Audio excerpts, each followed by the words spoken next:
شکر کرنے والا دل، ذکر کرنے والی زبان اور تیری یاد میں رونے والی آنکھ عطا فرما۔ وہ رب جو انار کے دانوں کو ترتیب دینے پر قدرت رکھتا ہے، بے شک وہ رب ہمارے حالات بدلنے پر بھی اختیار رکھتا ہے۔ پریشانیوں کی دوا سجدہ ہے، اگر پھر بھی شفا نہ ملے تو دوا کی مقدار بڑھا دے۔ پریشانیاں تو آتی جاتی ہیں اور آتی جاتی رہیں گی، تم بس اللہ سے امید مت ہارنا۔ کسی نے پوچھا غرور کیا ہے؟ جواب ملا، خاک سے بنے انسان کا اپنی اوقات بھول جانا۔ غم کو بھی اسی طرح قبول کرو جس طرح خوشی کو کرتے ہو، دونوں ایک ہی مصنف کی لکھی ہوئی ہے۔ جس کا کام رب سنوارتا ہے، اس کے کام بندے کیسے بگاڑ سکتے ہیں؟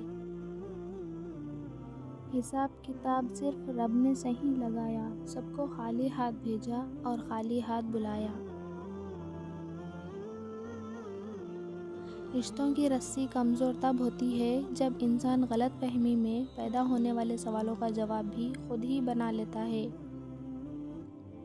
بے زبانوں سے بھی ہمدردی کرنا نہ بھولو، یہ بغیر لفظوں کے دعائیں دیتے ہیں۔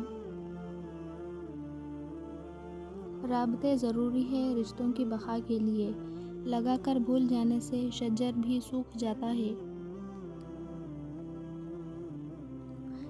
جنت کی دو بڑی نعمتیں، ایک اللہ کا دیدار اور دوسرا حضرت محمد مصطفیٰ صلی اللہ علیہ وسلم کی سفارش۔ یا اللہ ہمیں دونوں نعمتیں نصیب فرما۔